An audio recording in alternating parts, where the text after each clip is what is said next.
Hello and welcome to another video. So today we are taking a look at one of the first decks that I've been experimenting with for the new mini expansion cards. So the first one here is a Mecha Rune style deck using Solomon as a pretty much free tutor card, being able to pull pretty much whatever you want from the deck in some way, shape or form, which is not actually too bad.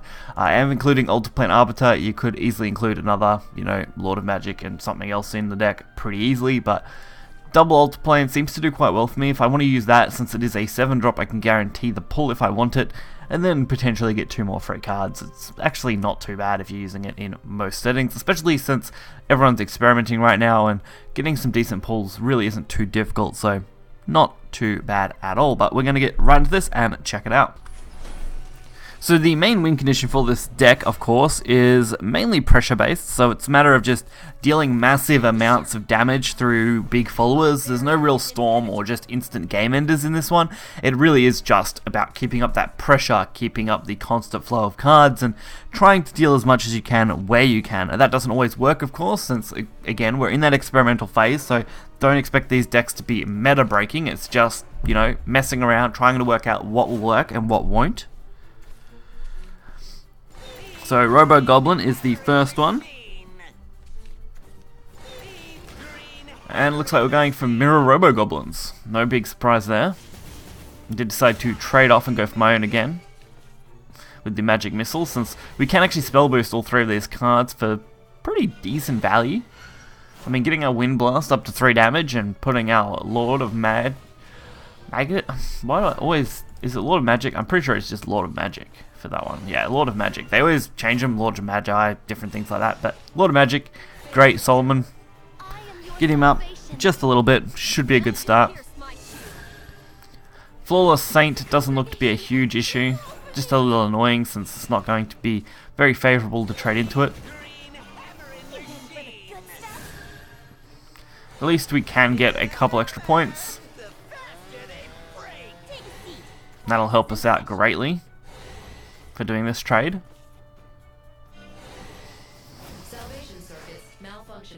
I did decide to go for the Fate's Hand. I'm looking for more draw and more setup. And we'll hold on to just 1 Fates.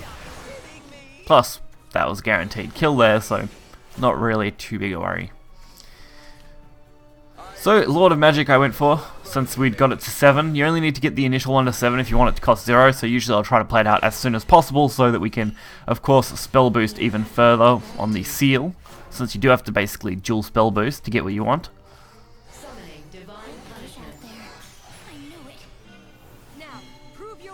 So, Queen of Hope. Also, I've been considering, instead of Arbiters, running Rio. He's actually could be really crazy if you played him and pull basically any high cost card you want with a spell boost of, I believe, 7 or 9 or something like that. Is absolutely nuts. So that's definitely something I want to experiment with.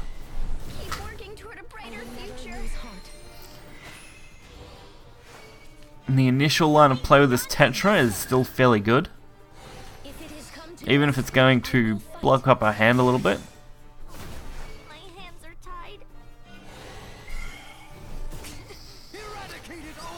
Plus, a solid board like this is not something that's super easy to deal with.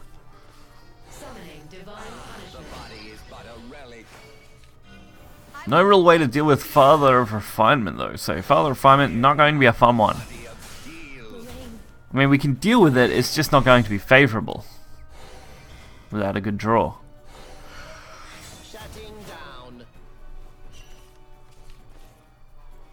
Delta Cannon. Tech Mill Lord. That was probably the best way I could come up with to really do this. So another Tech Lord. At least this time guaranteeing the Tetra pulls, so double Tetra it is. And that should also give us another Delta Cannon at the end of turn, since we did play 4, so really good. Now, Godsworn. So they were definitely playing a Temco control deck. You don't see those float around as much anymore, since control is pretty much non-existent in Shadowverse and hasn't really been super powerful for a long time. Usually most decks are tempo based over control, with maybe slight control elements. But we're not doing too bad. Especially with Zealot in our hand. It's not a good one. But I think that's going to be enough to win the game. They're not going to be able to knock out everything. And anything they can knock out isn't too much of a threat.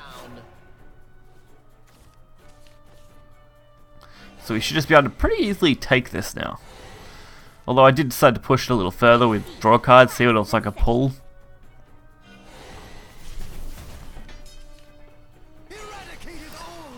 For more than enough damage.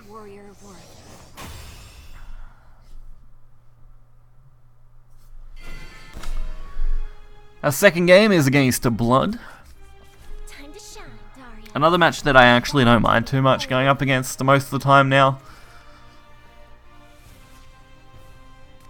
At least as far as what I've been testing, Blood isn't actually one of the worst matchups to play against currently, why people are still experimenting. That does make a big difference, of course. I expect that Sword will probably come back in the next day or so, as that's going to be pretty much hitting hard against most of these unrefined decks for at least the first week or so.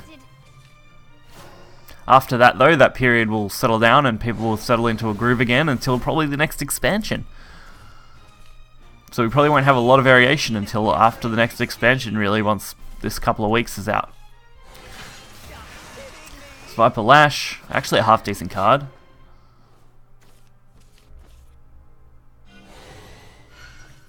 So all I can do here is pretty much mitigate what damage I will be taking. And make sure they don't get, of course, the Blood Moon extremely cheap. I'll show you power. And now we just need a good way to take out both of these cards, which shouldn't be impossible. I mean, we've got Cosmic Flower, which could do the job, although Tetra is probably the better option. I mean, we're going to get some decent value out of that. You ready for the good stuff? Being able to kill off both of these. If it has come to this, I will fight. Delta cannon, fire. You have chosen. Plus we can obviously keep our Tetra maxed out on health, which is exactly what we'll need. An azure for try and stop it.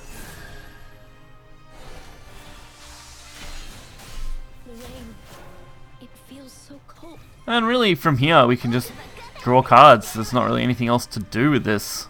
I did go for Cosmic Flower. I did end up going for a second one, even though it was probably going to be unnecessary since I can't boost anything with it, but I thought the value of just having two on board was much better than not having them on board. Darkness red.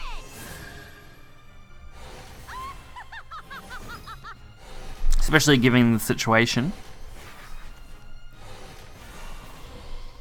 How did... They're not bad. But we do have to deal, of course, with this Vera. Luckily for us, Fiery should do that really easily. Take a seat. Especially since it's at 0, so we don't really have a reason not to play it out. Would have liked to have went for Magic first, but no point playing it with 0 damage on it. Going beyond dimensions. This is And now a pretty decent chance for damage. class is in session. 5 to the face, leaving up a okay board for the situation at play, with only 9 health on their side. And really nothing that I can think of that could be a big problem other than, say, Dark Feast Bat. That's really about it. If that ends up seeing play, of course. This'll crush you. So you have chosen. Altiplane Arbiter. Aiming for whatever I can get now. We got a couple of cards, but nothing too crazy. So it's really a matter of, can they deal enough damage next turn, which obviously they couldn't, otherwise you wouldn't have conceded, but worked in our favour there, getting a nice strong board. So this is one of the first decks, of course, that we have tested for this expansion. It was pretty average, honestly, but I think with some more interesting combinations of a lot of magic and really messing around with some of the new cards, it could definitely work in some decks, as it's got a very interesting premise and could be quite powerful with potentially a few different designs. So if you guys did enjoy this video, hit the like button and subscribe. You'll find the deck list in the description below. Until next time, guys, see ya.